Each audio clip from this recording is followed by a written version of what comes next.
أما بعد فإن أصدق الحديث كتاب الله وخير الهدي هدي محمد صلى الله عليه وسلم وشر الأمور محدثاتها وكل محدثة بدعة وكل بدعة ضلالة وكل ضلالة في النار. Ikhwan wa akhwati fillah, bapak-bapak, ibu-ibu, kaum muslimin dan muslimah, jamaah salat subuh Masjid Al-Muhajirin, Taman Boston, Puri Suryajaya, yang semoga dimuliakan oleh Allah Subhanahu wa ta'ala. Tidak ada kata yang patut kita ucapkan di pagi hari ini selain rasa syukur kita kepada Allah Subhanahu wa ta'ala atas segala karunia nikmat yang telah Allah berikan kepada kita, yang tentunya kita tidak akan pernah mampu, tidak akan pernah bisa menghitung-hitung nikmat tersebut. Allah Subhanahu wa ta'ala menegaskan dalam ayatnya, wa in ta'uddu ni'matallahi la tuksuha, dan jika kalian menghitung-hitung nikmat Allah, maka tentu kalian tidak akan pernah bisa, tidak akan pernah mampu untuk menghitung-hitungnya.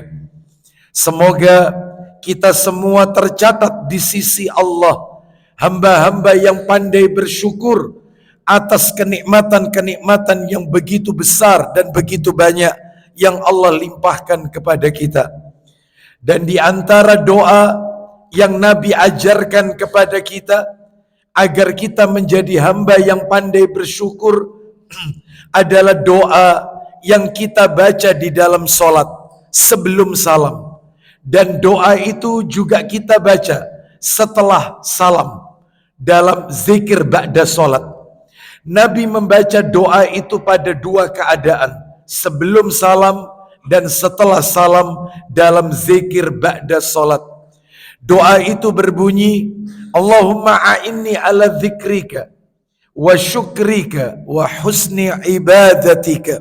Ya Allah, tolonglah aku untuk menjadi seorang hamba yang banyak mengingatmu, wa syukrika, banyak bersyukur kepadamu, wa husni ibadatika, dan memperbagus ibadah kepadamu. Semoga Allah Subhanahu wa ta'ala menggolongkan kita hamba-hambanya yang syakirin, yang pandai bersyukur kepada Allah Azza wa Jalla.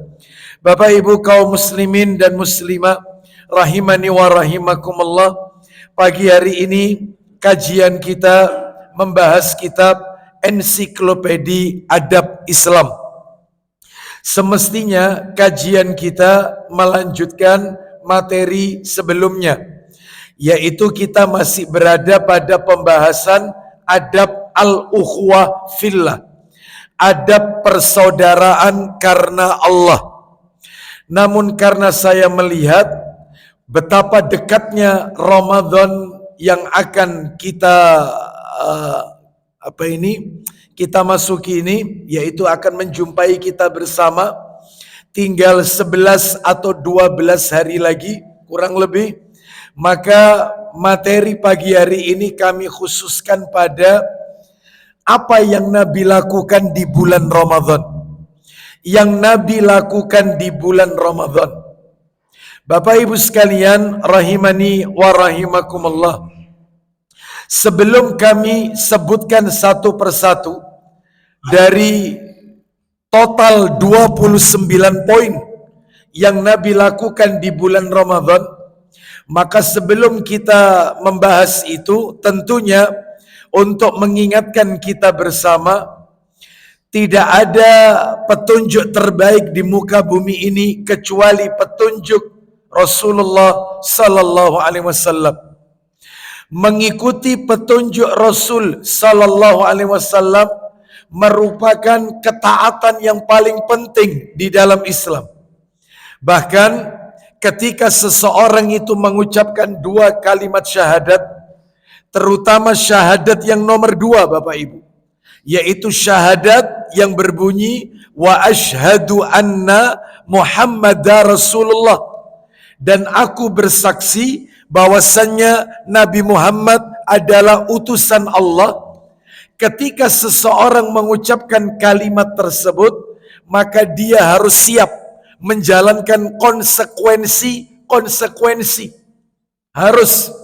Apa konsekuensinya dari kalimat syahadat tersebut? Bahkan kalimat itu sering kita ucapkan di dalam sholat. Kita baca syahadat, asyhadu an la ilaha illallah wa asyhadu anna Muhammadan abduhu wa rasuluh. Bahkan ketika azan, kita mendengarkan azan juga menirukan panggilan azan. Ketika muadzin mengucapkan asyhadu anna Muhammadar Rasulullah, kita pun menirukan asyhadu anna Muhammadar Rasulullah. Belum lagi zikir pagi petang, itu juga ada syahadat. Banyak sekali kita membaca 2 kalimat syahadat. Maka ada konsekuensinya. Apa konsekuensinya? Salah satunya adalah ta'atuhu fima amar, mentaati semua yang beliau sallallahu alaihi wasallam perintahkan. Sami'na wa ata'na, mentaati. Apalagi Bapak Ibu kalau membaca salah satu ayat Quran, firman Allah, kalau kita mau buka ayat ini di surat An-Nisa Bapak Ibu, surat yang keempat, An-Nisa, ayatnya ayat yang ke-80. Di dalam ayat ini dengan tegas sekali, Allah Subhanahu wa taala mengingatkan kepada kita, surat An-Nisa, surat yang keempat, ayat 80. Allah Ta'ala berfirman, "Man yuti'ir rasul faqad ata'a Allah, wa man tawalla fama arsalnaka 'alaihim hafidha." Kita lihat itu terjemahannya, ayat 80. Siapa yang mentaati Rasul Muhammad, Rasul di sini adalah Nabi Muhammad sallallahu alaihi wasallam, sesungguhnya dia telah mentaati Allah. Loh, berarti kuncinya ada pada satu orang, yaitu beliau Nabi Muhammad sallallahu alaihi wasallam. Ayatnya enggak kebalik ini Bapak Ibu. Ayatnya tidak mengatakan mayyuti illaha faqad ata'ar rasul. Siapa yang mentaati Allah otomatis mentaati Rasul. Enggak. Ayatnya justru berbunyi mayyuti'ir rasula faqad ata'allah. Siapa yang mentaati Rasul, Rasul Muhammad, sesungguhnya dia telah mentaati Allah. Kuncinya ada pada Rasul sallallahu alaihi wasallam. Bahkan Bapak Ibu, di dalam hadis riwayat Bukhari, kalau tidak salah nomornya Bukhari 1952. 1952 Bukhari, di mana bersumber dari Abu Hurairah radhiyallahu an. Dia berkata, Nabi sallallahu alaihi wasallam bersabda 1952. Nah itu Nabi bersabda, kullu ummati yadkhulunal jannah illa man aba. Itu ya, ada riwayat mengatakan illa min aba. Itu yang benar, man aba. Qalu ya Rasulullah wa man ya'ba? Qala man ata'ani dakhalal jannah wa man asani faqad aba. Nabi mengatakan, silakan terjemahnya. Dari Abu Hurairah radhiyallahu anhu bahwa Rasulullah sallallahu alaihi wasallam bersabda, isinya setiap umat masuk ke dalam surga. Mudah-mudahan kita termasuk di dalamnya. Tetapi masih koma itu. Silakan. Selain orang yang enggan. Kecuali orang yang enggan. Kan aneh. Ada orang gak pengen masuk surga. Makanya para sahabat bertanya. Silakan. Mereka bertanya, ya Rasulullah, siapakah yang enggan itu? Siapakah orang yang gak punya keinginan masuk surga itu? Apa jawaban Nabi? Jawab beliau, siapa yang mematuhi perintahku? Siapa yang mentaati aku, mematuhi perintahku, mengikuti jalan hidupku, maka masuk surga. terus. Dan siapa Siapa yang tidak mengikuti perintahku, durhaka kepadaku, maka sesungguhnya orang itulah orang yang enggan masuk surga. Ini menunjukkan kepada kita Bapak Ibu sekalian, tidak ada petunjuk terbaik kecuali dengan mengikuti petunjuk Rasulullah sallallahu alaihi wasallam. Beliau adalah sang suri tauladan kita. Uswatun hasanah, manusia terbaik seluruh jagat alam raya yang harus kita ikuti. Nah, termasuk salah satunya adalah apa yang Nabi ajarkan kepada kita di bulan Ramadan. Makanya agar Ramadan kita tahun ini lebih bermakna, agar Ramadan kita tahun ini betul-betul mengikuti petunjuk Rasul, sengaja materi pagi hari ini, lanjutan ensiklopedia adab bulan kemarin kami pending dulu. Adab ukhwah fillah. Hari ini kita membahas yaitu petunjuk Nabi di bulan Ramadan. Kita langsung masuk Bapak Ibu, yang pertama. Petunjuk Nabi di bulan Ramadan yang pertama. Karena materinya panjang, mukadimahnya kami persingkat aja. Yang pertama adalah Rasulullah sallallahu alaihi wasallam memulai puasa 1 Ramadan dan memulai berhari raya 1 Syawal dengan melihat hilal. Ru'yatul hilal, bukan hisab, bukan. Nabi SAW tidak pernah menetapkan 1 Ramadan dengan metode hisab, tetapi hilal, ru'yatul hilal. Ya. Mana dalilnya? Dalil disebutkan di dalam riwayat Muslim, dalam Sahih Muslim, nomornya 1046, 1046. An Abi Hurairah radhiyallahu an qala Rasulullah sallallahu alaihi wasallam sumu li ru'yatihi wa aftiru li ru'yatihi. Loh, ru'yatul hilal.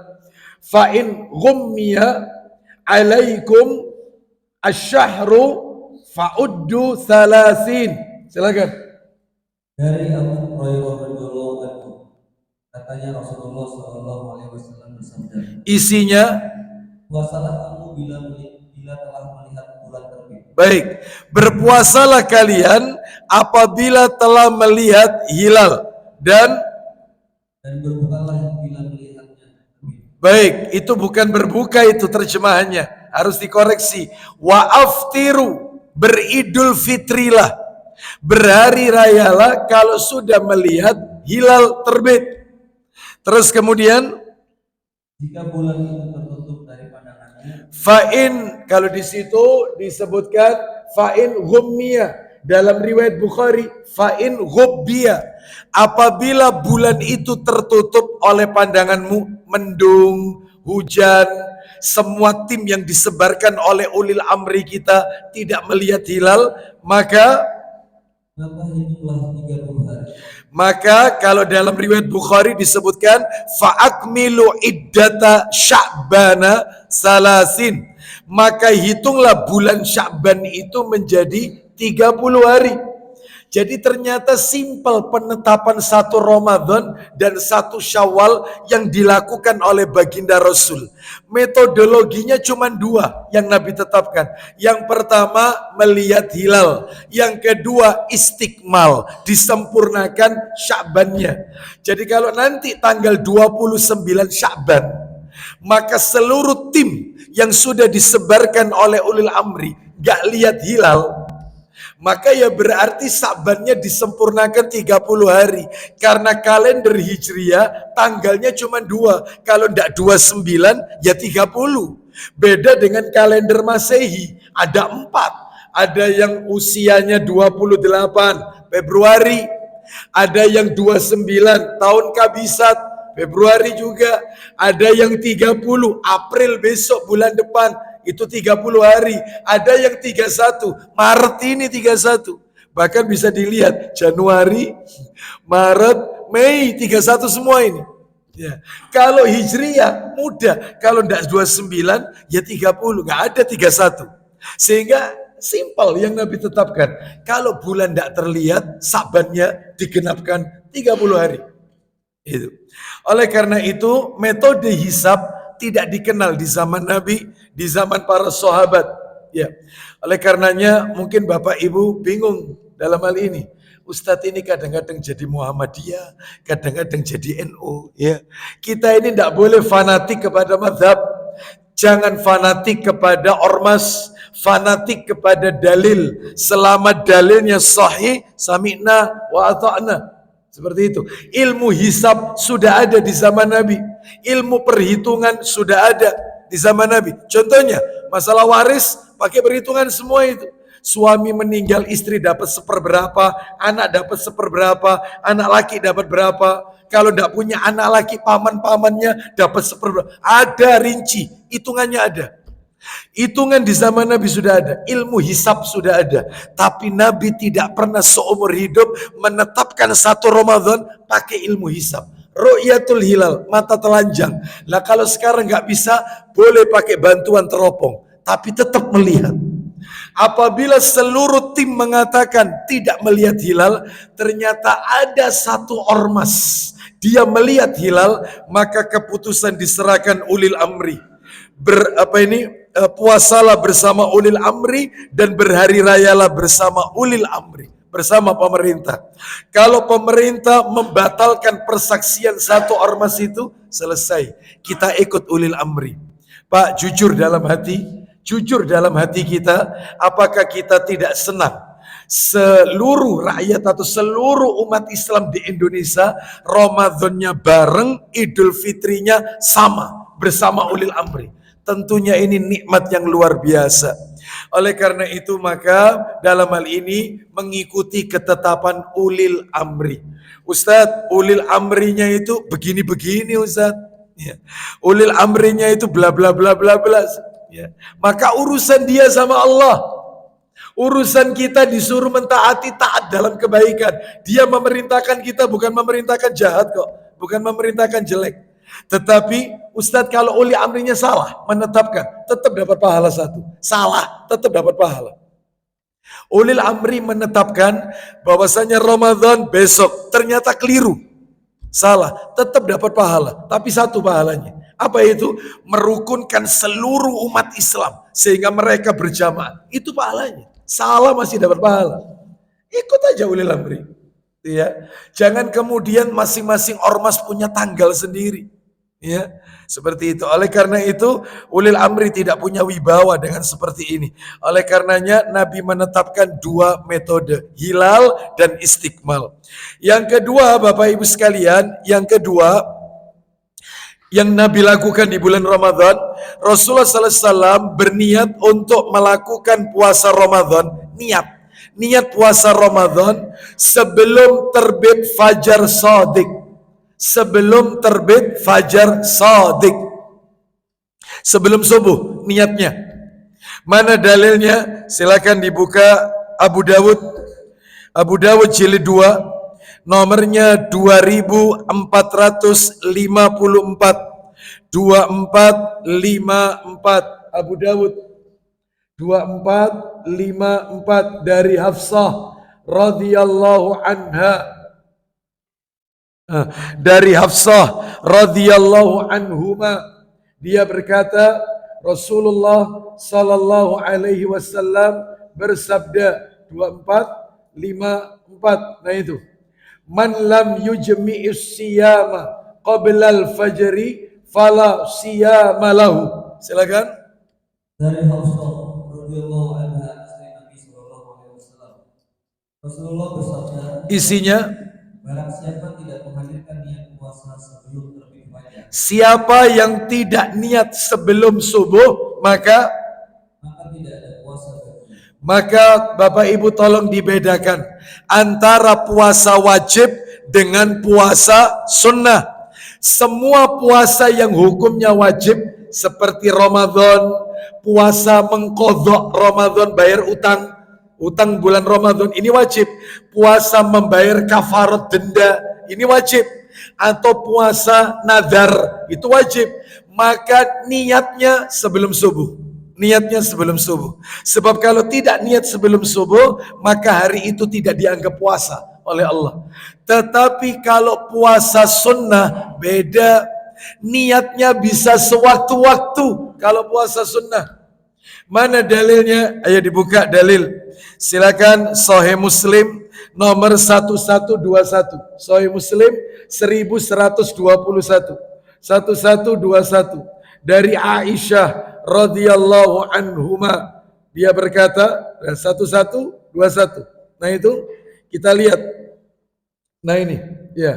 An Aisyah ummil mu'minin radhiyallahu anhuma qalat qala Rasulullah sallallahu alaihi wasallam dzata yaumin ya Aisyah hal indakum syai'un qalat faqultu ya Rasulullah ma indana syai'un qala fa inni shaimun. Jelas sekali. Silakan terjemahnya. Dari Aisyah radhiyallahu anha, katanya Rasulullah sallallahu alaihi wasallam bersabda. Silakan, apa kata Nabi kepada Aisyah? Hai Aisyah, adakah engkau sedia makanan? Apakah kau punya makanan? Nabi tanya, apakah kau punya makanan? Berarti Nabi nggak niat puasa. Wong tanya makanan. Apa jawaban Aisyah? Jawab Aisyah, tidak ya Rasulullah. Tidak, aku nggak punya makanan yang bisa dipakai untuk dimakan. Apa kata Nabi? Karena nggak ada makanan. Silakan. Sabda beliau, kalau begitu aku puasa. Ya sudah, kalau begitu aku puasa. Kira-kira ada suami model kayak begini? Kon dino iki masak apa, Bang? Aku gak masak. Ya wis aku poso. Ada kira-kira? Insya Allah istrinya bilang, go food, go food. Istri zaman sekarang ini ya, go food. Bapak Ibu sekalian, aku puasa. Ternyata cerita berikutnya ada orang yang mengantarkan makanan. Padahal niat sudah puasa loh ini. Niat sudah puasa. Lanjut teruskan. Kemudian Rasulullah SAW Pergi. lalu ada orang datang memberikan makanan untuk kami. Terus. Setelah Rasulullah SAW kembali, Ya. katakan kepada beliau, ya Rasulullah, tadi ada orang datang memberikan makanan dan usipan untuk Anda. Kata Nabi, Tanya Rasulullah SAW, makanan apa? kue hais. Lanjut. Jawabku, kue hais. Terus. Sabda beliau, bawalah kemari. Kue itu kusajikan untuk beliau, lalu beliau makan. Baik, apa kue hais itu? Catatan kakinya. Silakan ke bawah. Semacam kue terbuat dari kurma, minyak samin, dan keju. Nabi memakannya, batal berarti puasanya. Berarti kalau begitu puasa sunnah, niatnya bisa sewaktu-waktu. Mulai pagi nggak kena makanan, nggak ngopi, nggak ngeteh, nggak sarapan. Tiba-tiba jam 1 siang baru sadar, kok perut saya keroncongan ya? Betul-betul lapar. Mulai pagi saya belum makan, belum minum, belum sarapan. Sekarang sudah jam 1. Wis tak niati poso pisan. Bisa. Gak apa-apa. Puasa sunnah lo ya. Sewaktu-waktu. Tapi kalau puasa wajib harus sebelum subuh. Dan Bapak Ibu, niat itu tempatnya di hati. Niat itu bukan di lisan tempatnya. Nabi tidak pernah mengajarkan lafaz-lafaz khusus, yaitu untuk berpuasa, apalagi dilakukan nawaitu shoma ghadin, kan gitu ya. Itu ya, an adai fardi syahri, gitu ya. Ramadhana hadhihi sanati. Enggak ada. Nabi kita bukan musisi. Enggak perlu dilakukan dan tidak ada niat seperti itu. Jadi puasa ini niatnya adalah di dalam hati. Bahkan kata para alim ulama, saya bacakan, kullu man alima anna ghadan min ramadhana wa huwa yuridu saumahu faqad nawa.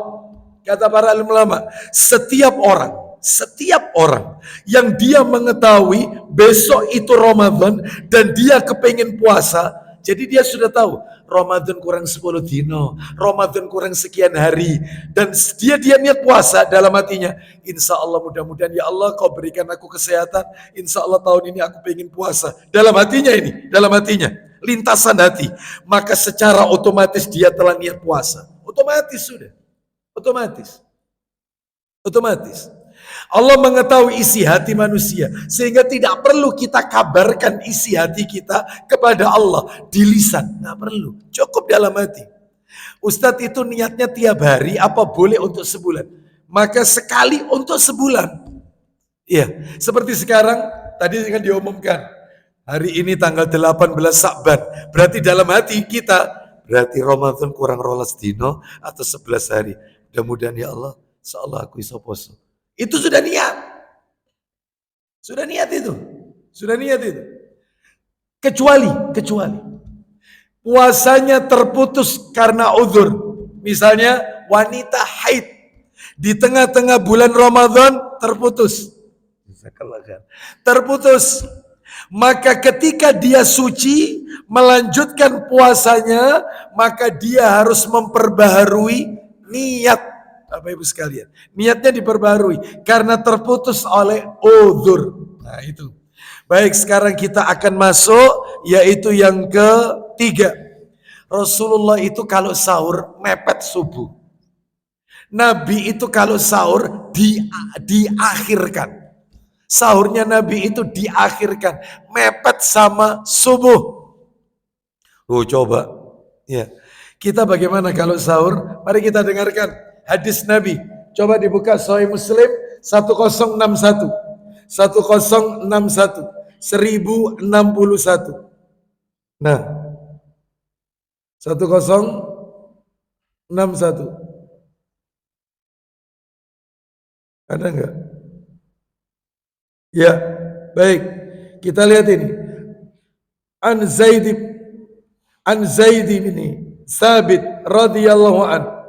Qala tasahharna ma'a Rasulillahi sallallahu alaihi wasallam. Pembawa hadis ini dari Anas, lalu Zaid bin Sabit juga menceritakan. Ayo dibaca langsung aja. Dari Anas radhiyallahu anhu, dari Zaid bin Sabit radhiyallahu anhu katanya. Silakan. Kami pernah makan sahur bersama-sama Rasulullah sallallahu alaihi wasallam. Ulang lagi, Mas. Kami pernah makan sahur bersama-sama Rasulullah sallallahu alaihi wasallam. Lihat kalimat itu, kami pernah makan sahur. Saya tanya sama panjenengan, pernah nggak dengar istilah bukber? Bukber, apa bukber? Buka bersama. Maka ternyata di sini juga bukan buka saja, sahurnya bersama Rasulullah. Maka Masjid Al-Muhajirin tolong diadakan tahun ini sabar, sahur bersama. Sahurnya bersama, bukan hanya buka bersama, sahur bersama. Ya, di Masjid Al-Muhajirin ada sahur bersama. Ada ya, alhamdulillah. Berarti sudah nyocoki sunnah. Kita lanjutkan terus. Tidak berapa lama? Tidak berapa lama kemudian kami pergi sholat. Terus, sholat subuh. Lanjut.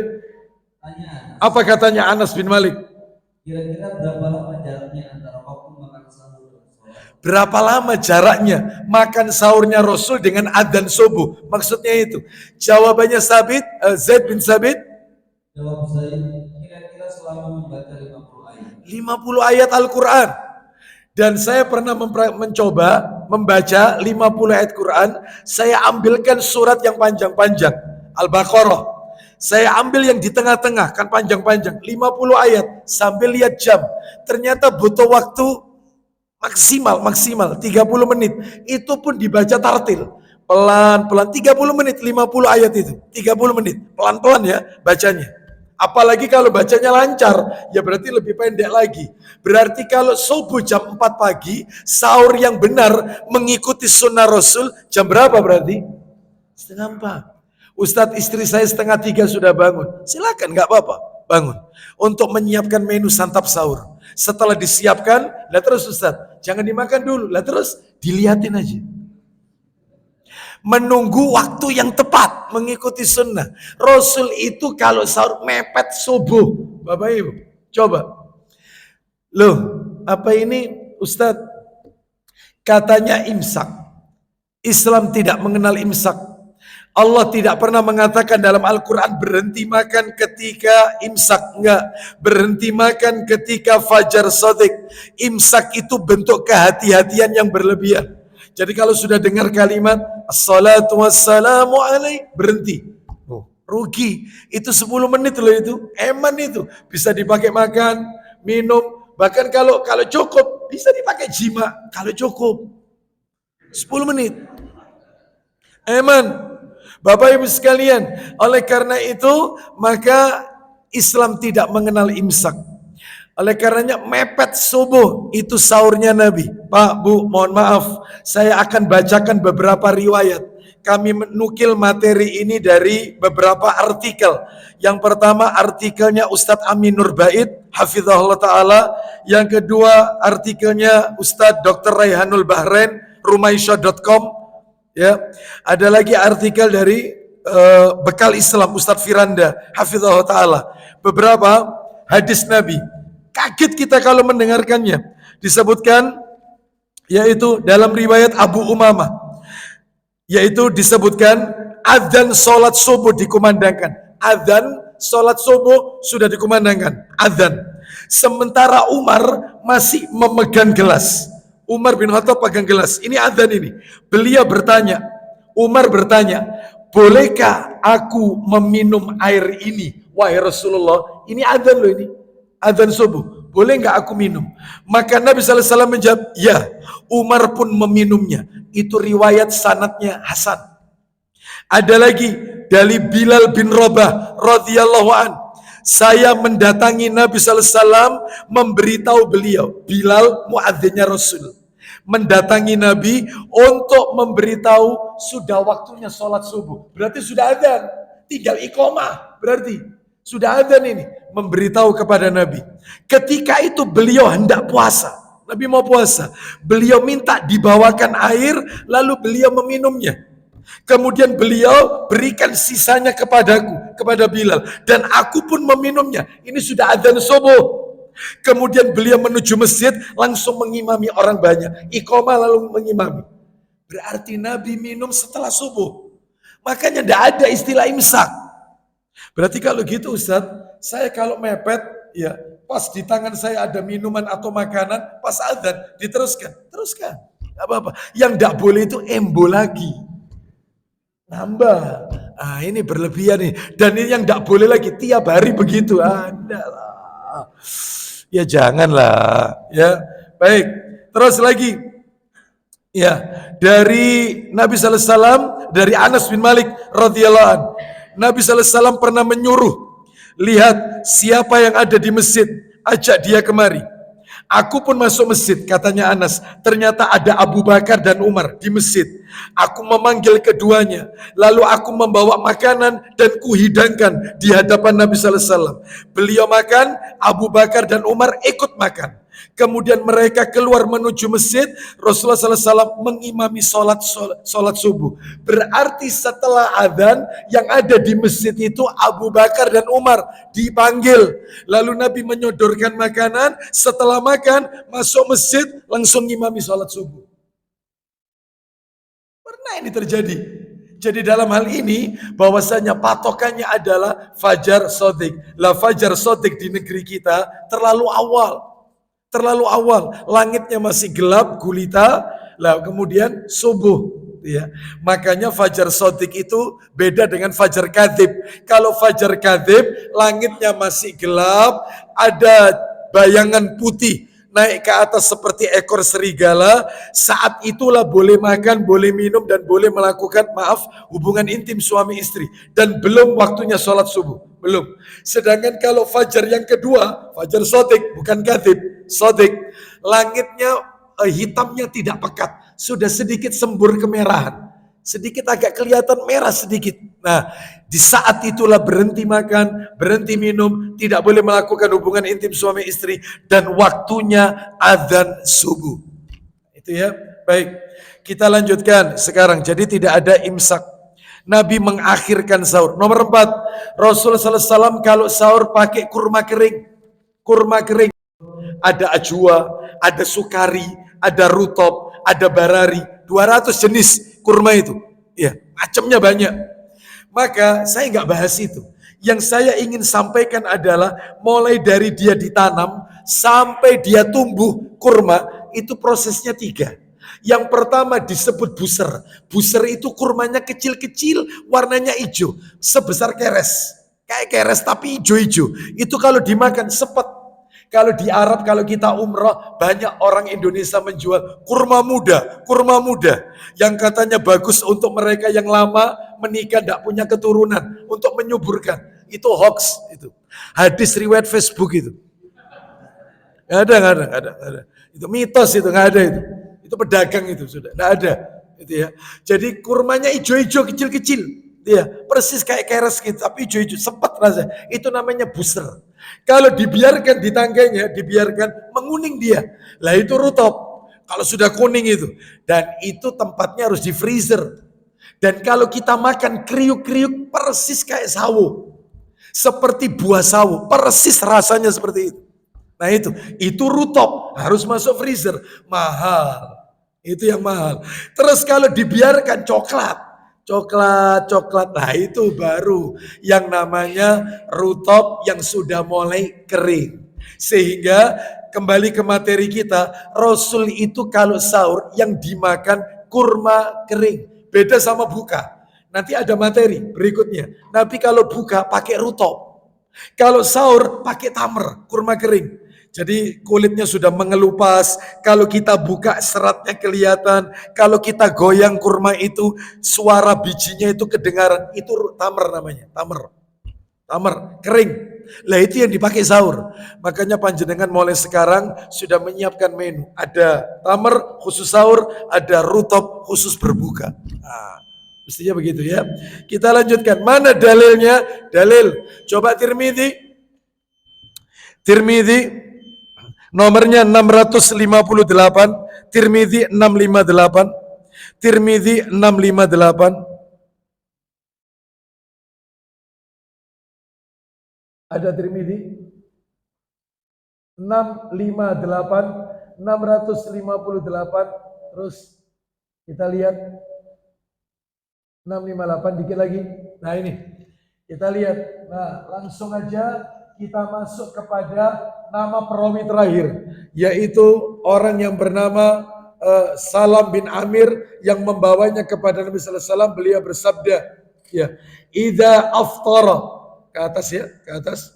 Idza aftara ahadukum falyuftir ala tamrin fa innahu barakah fa illam yajid tamaran falma fa innahu tuhurun. Kita lihat terjemahannya bawahnya. Nah itu, apabila salah seorang di antara kamu berbuka puasa, maka berbukalah dengan kurma, karena buah kurma itu mengandung berkah. Apabila kamu tidak mendapatkan kurma, maka berbukalah dengan air, karena air itu suci. Kurma yang dimaksud di sini adalah, Bapak Ibu sekalian, yaitu kurma rutop. Sebab apa? Sebab ada hadis menjelaskan tentang itu, rutop. Jadi kurma itu buah barokah. Kurma itu kata Nabi. Bahkan dalam hadis Ibnu Majah, kalau nggak salah jilid 3, Ibnu Majah jilid 3, Nabi mengatakan rumah itu meskipun besar, perabotannya mewah, kalau nggak ada kurma, kata Nabi, rumah itu tidak ada berkah. Kurma ini Pak, rumah itu sekalipun kecil, tapi ada kurma, maka rumah itu penuh berkah. Makanya Bapak Ibu sekalian, kalau nanti Idul Fitri, makanan sajian kita untuk tamu ketika Idul Fitri, gak usah yang banyak aneh-aneh, kestengel, semprit, keciput, ya, gak usah, kurma ya. Meskipun tetangganya ngerasani, oh dikei apa? Kurma. Besok kurma lagi, ya. Nggak apa-apa, ya. Lo tidak ada yang lainnya, tidak ada, adanya ini. Lo kok kurma? Tunjukkan Tirmidzi 658, kurma buah barokah. Itu tunjukkan, ya. Bapak Ibu sekalian. Terus ada silsilah hadis sahih Mas, ada. Saya minta silsilah hadis sahih jilid 2 Mas, yang jilid 2, silsilah hadis sahih jilidnya 2, nomornya silsilah hadis sahih. Silsilah hadis sahih. Silsilah hadis sahih. Oh, enggak ada. Oh, yang jilid itu ya. Gak apa-apa deh. Kalau di situ nomor 562. Jilid berapa kalau di situ? 562. Jilid 2 berarti. 562. 562. Apa jilid 1? 562. Mudah-mudahan sama isinya. Yang saya pakai ini yang cetakan pustaka Imam Syafi'i. Kalau ini bukan, tapi nggak apa-apa. Udah 562. Jilid 2 kan? Yang warna biru kalau nggak salah ya. Jilid 2 562. Terus 562. Nikmat sahuru mu'min al-mu'min at-tamr. 562. Nah, ini dikit lagi. Nah, itu keterangannya itu soalnya. Nah, 562. Ya. Nah, ini sama-sama berarti. Yaitu hadisnya bersumber dari Abu Hurairah radhiyallahu an. Dia berkata Nabi sallallahu alaihi wasallam bersabda, "Ni'mas sahurul mu'min at-tamr." Sebaik-baik sahur orang mukmin adalah kurma. Loh, karena kurma itu adalah buah barokah, Bapak Ibu sekalian. Sedangkan sahur sendiri juga barokah. Coba Mas minta tolong Sahih Targhibnya jilid 2 Mas. Sahih Targhib jilid 2 nomornya 1070 belakang sendiri 1070. Sampai-sampai kata Nabi, janganlah kalian meninggalkan sahur. Karena sahur itu adalah berkah. Ya. 1070.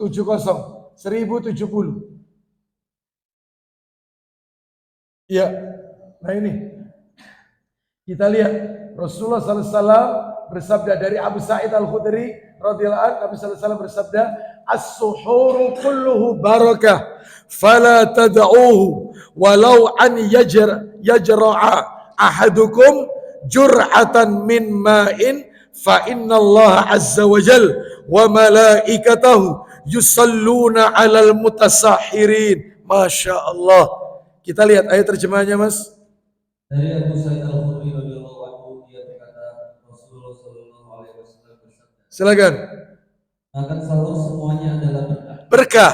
Supaya dapat berkah, makan sahur. Terus maka janganlah kalian meninggalkannya walaupun hanya dengan menenun satu kali. Jangan sampai nggak sahur. Karena agama-agama selain Islam mereka juga puasa. Nasrani, Hindu, Buddha itu puasa, tapi mereka tidak mengenal sahur. Yang mengenal sahur cuma Muslim.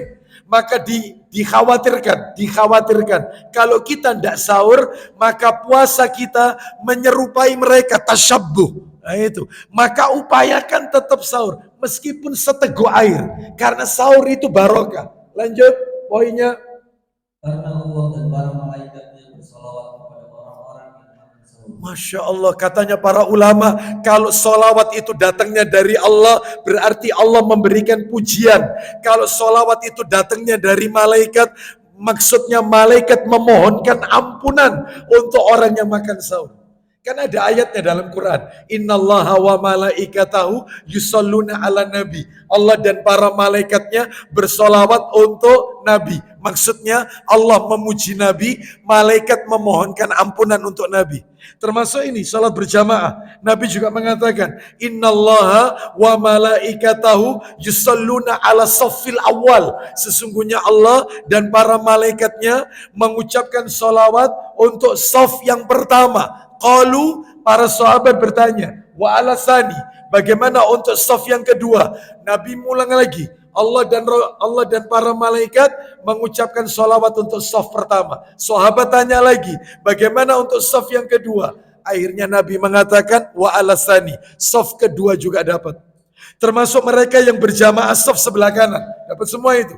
Kata Nabi, coba kita cek Abu Dawud jilid 1. Abu Dawud jilid 1, ya, nomornya sebentar. Jilid 1 nomornya Nabi SAW bersabda, Innallaha wa malaikatahu yusalluna ala mayaminis sufuf. Ala mayaminis sufuf. Sesungguhnya Allah dan para malaikat-malaikatnya bersolawat untuk mereka yang berada di saf sebelah kanan. Itu ya, saf kanan. Ini menunjukkan pentingnya kita yaitu berada di saf kanan. Meskipun berapapun softnya.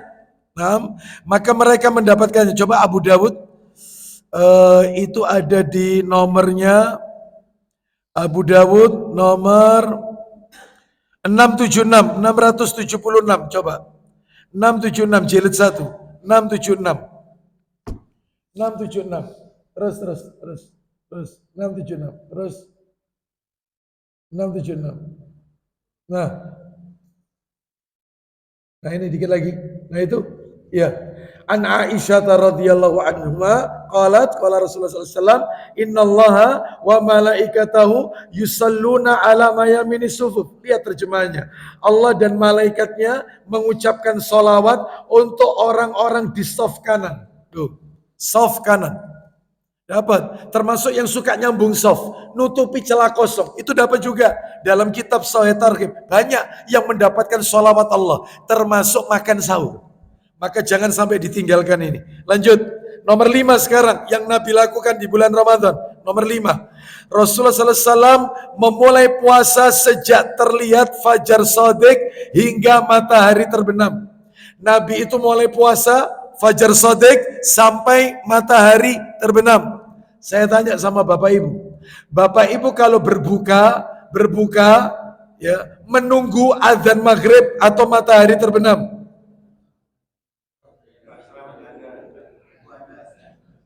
Azan atau matahari terbenam? Puasa itu ada kaitannya sama matahari atau azan? Ya. Azan itu sebagai pertanda masuknya waktu sholat maghrib. Bapak Ibu, ya. Maka kalau ditanya puasa ini patokannya apa? Matahari terbenam.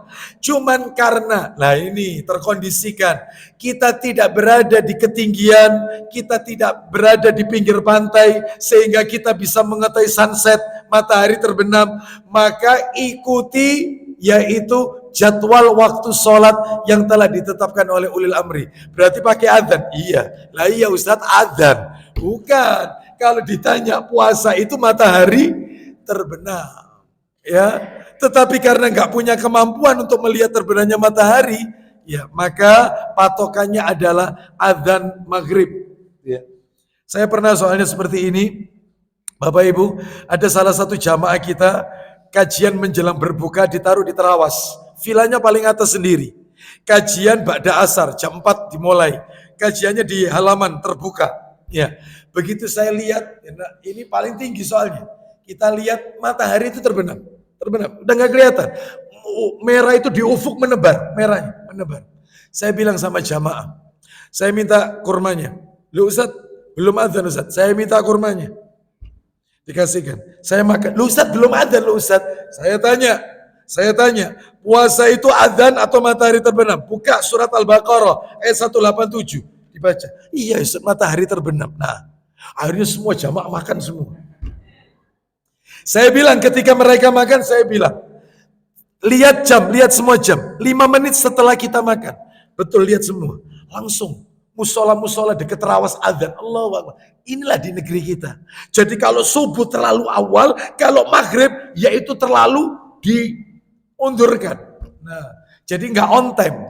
Jadi kita kalau punya kemampuan lihat itu, karena kita di ketinggian. Lah kita kan tidak tinggal di ketinggian, sehingga patokannya pakai adzan Masjid Al Muhajirin, Taman Boston, Puri Suryajaya. Ya, adzan. Ini gara-gara ini pernah juga kejadian. Rumah saya kan depan ada masjid. Itu nggak adzan-adzan.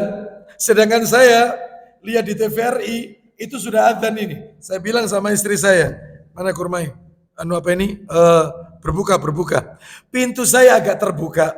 Tetangga sebelah itu mondar-mandir. Rupanya dia lihat saya. Assalamualaikum Pak Ustadz. Waalaikumsalam. Loh, Pak Ustadz kok sudah makan? Iya sudah, TVRI sudah adzan kok. Lo masjid belum? Sampai cek. Begitu dicek ternyata muadzinnya makan ote-ote dulu. Minum es. Katanya orang ini kurang ajar, kon dintai ini wong sak kampung. Iya. Aku ngenteni kontok gitu. Coba ini. Ya ini gara-garanya. Ya, itu. Kira-kira kejadian enggak di Puri Surya ini? Enggak kan muadzinnya? Oh. Alhamdulillah enggak ya. Iya, ditunggu orang banyak, dia dulu es dulu minum ya. Waduh. Ini nomor 5. Nomor 6. Rasulullah SAW mengajarkan kepada kita puasa itu didasari dengan iman dan mengharap pahala dari Allah. Puasa itu harus pakai iman. Maksudnya pakai iman Ustaz, meyakini puasa ini adalah kewajiban yang Allah syariatkan. Harus yakin, tidak ragu. Mana dalilnya? Dalilnya saya bacakan aja ya. Sahih Bukhari nomornya 32. Sahih Bukhari nomor 32. Nabi bersabda, "Man shoma Ramadhana imanan wahtisaban." Barang siapa yang puasa Ramadan karena iman dan mengharap pahala dari Allah, ya, ghufiralahu ma taqaddama min dambihi. Puasanya, dosanya yang telah lalu dihapus oleh Allah. Itu.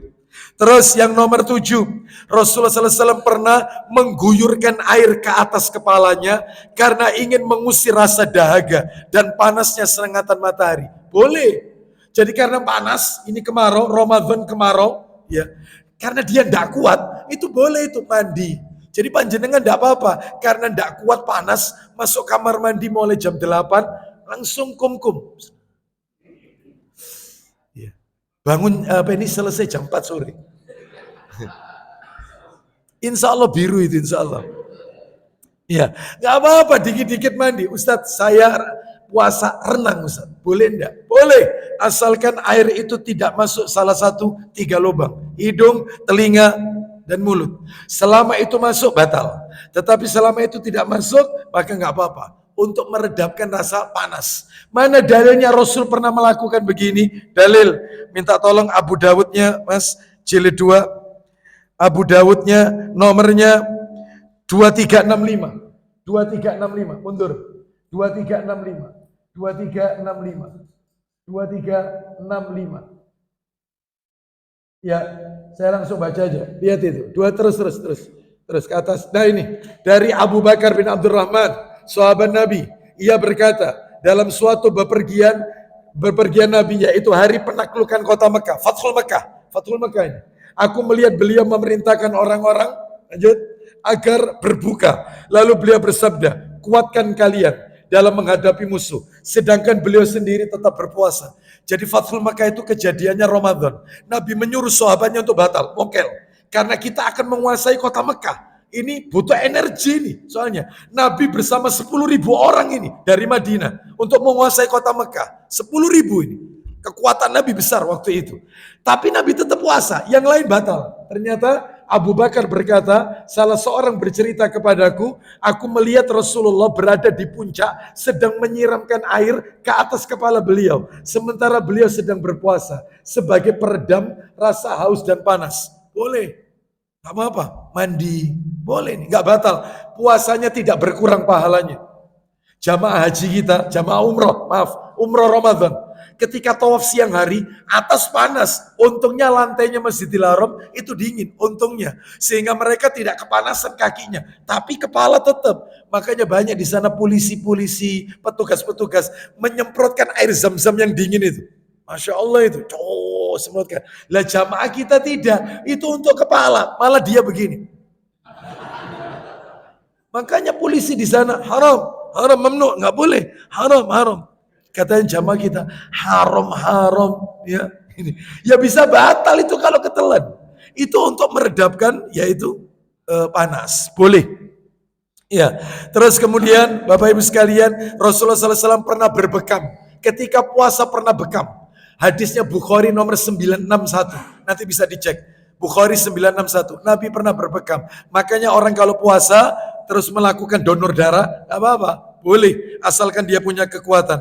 Bahkan Bapak Ibu sekalian, Rasulullah SAW adalah orang paling dermawan. Lebih dermawan lagi ketika di bulan Ramadan. Ini yang nomor 9.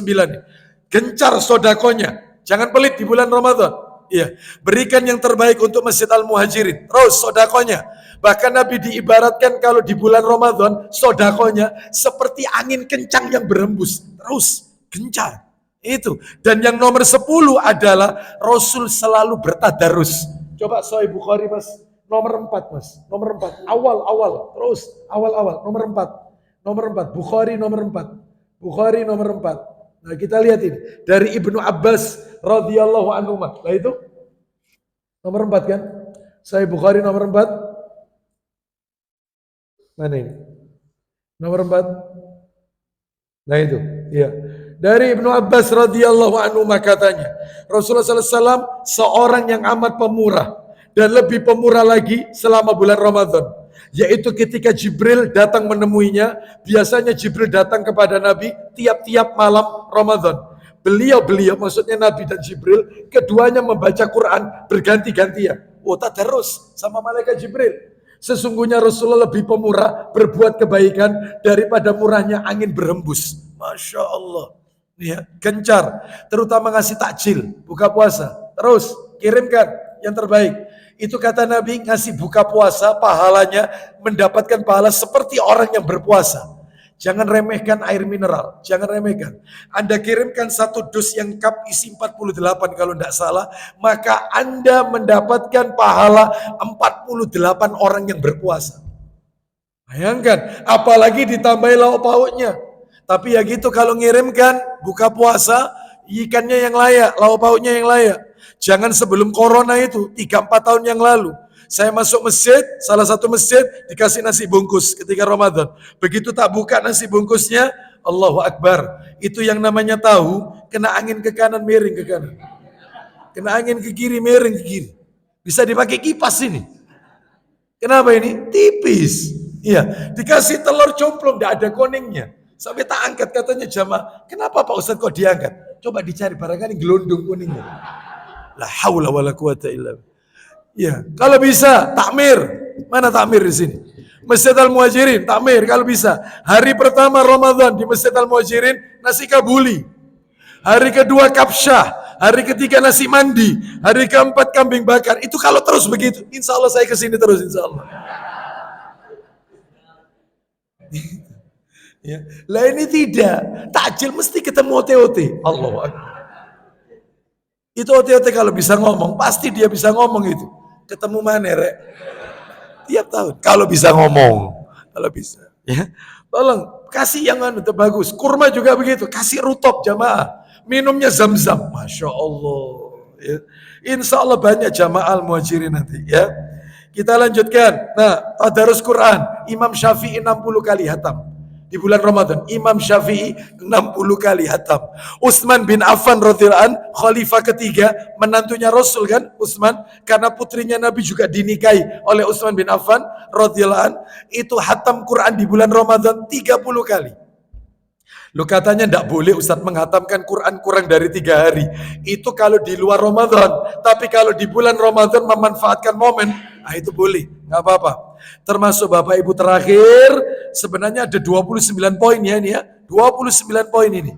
Yang terakhir yang bisa kami sampaikan ini, ternyata Rasulullah SAW adalah orang yang sangat romantis. Kenapa? Hal ini terbukti di bulan Ramadan, siang hari Ramadan, beliau sering mencium dan bercumbu kepada para istrinya saat puasa. Bercumbu loh ini, bercumbu. Tapi bukan jima, bukan jima. Ya. Mana dalilnya? Di dalam Sahih Muslim, nomor hadisnya nanti bisa dicek, nomor 1073. 1073. Boleh ini, apa-apa. Mencumbu istri. Cuman ada syaratnya. Apa syaratnya? Ayo, mumpung belum disalah artikan ini ya. Coba Abu Dawud yang tadi Mas. 2387. Abu Dawud 2387. Terus dikit lagi. 2387. Nah ini, nih. Dari Abu Hurairah radhiyallahu anhu, ada seorang laki-laki usianya tua ini, bertanya kepada Nabi, sikap bermesraan dengan istri bagi orang yang sedang puasa, siang hari ini ya, siang hari.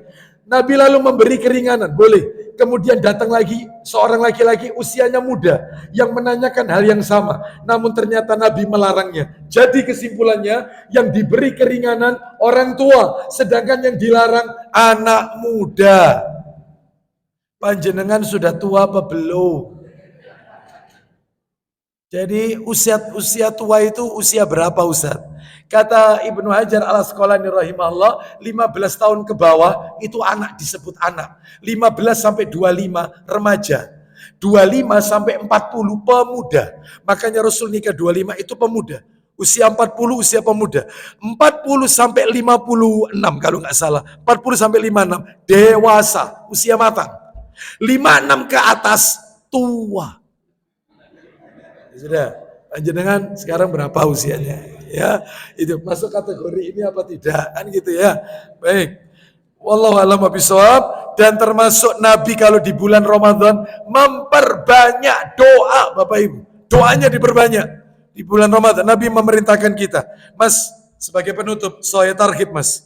Soya Targhib jilid 2 yang tadi, nomor 1002. Soya Targhib jilid 2 yang tadi, Mas.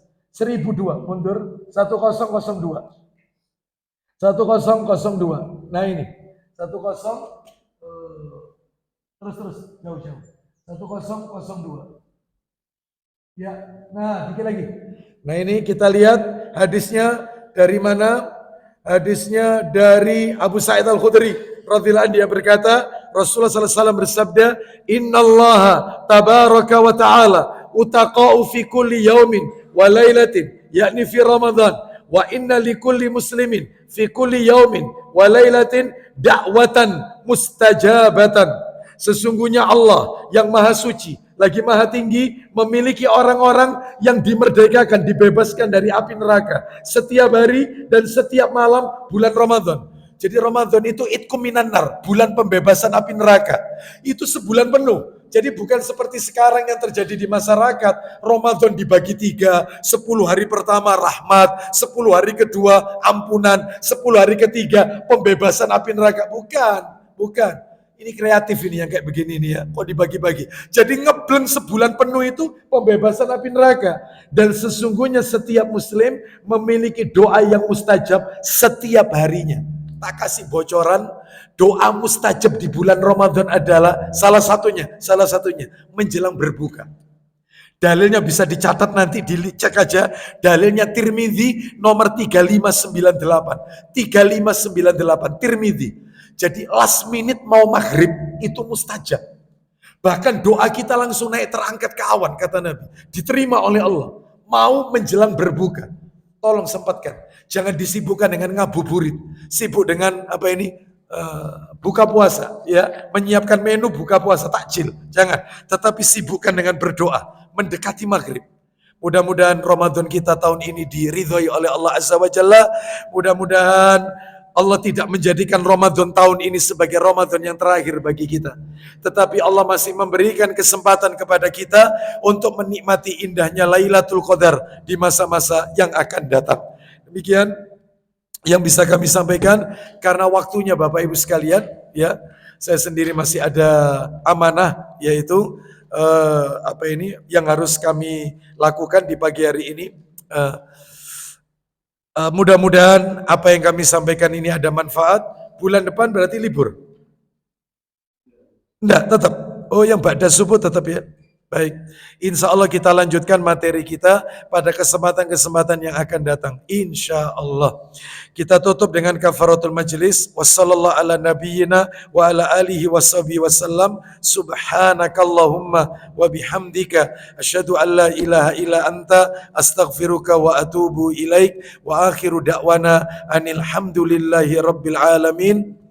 Sebelum kami tutup, materi ini nanti akan kami share ke takmir masjid yang lengkap 29 poin, termasuk tata cara sholat tarawihnya Nabi, versi-versinya banyak.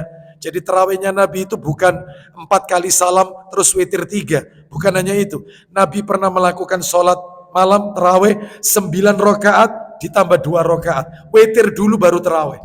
Jadi dibalik, nggak apa-apa. Nabi pernah melakukan ini. Semuanya diajarkan oleh Nabi sallallahu alaihi wasallam. Makanya nanti keterangan lengkapnya ada di materi di PDF tersebut. Ya karena ini panjang sebenarnya, ini materi daurah sebenarnya. Jadi mulai pagi sampai siang sebenarnya materinya. Ya. Baik, kita tutup. Assalamualaikum warahmatullahi wabarakatuh.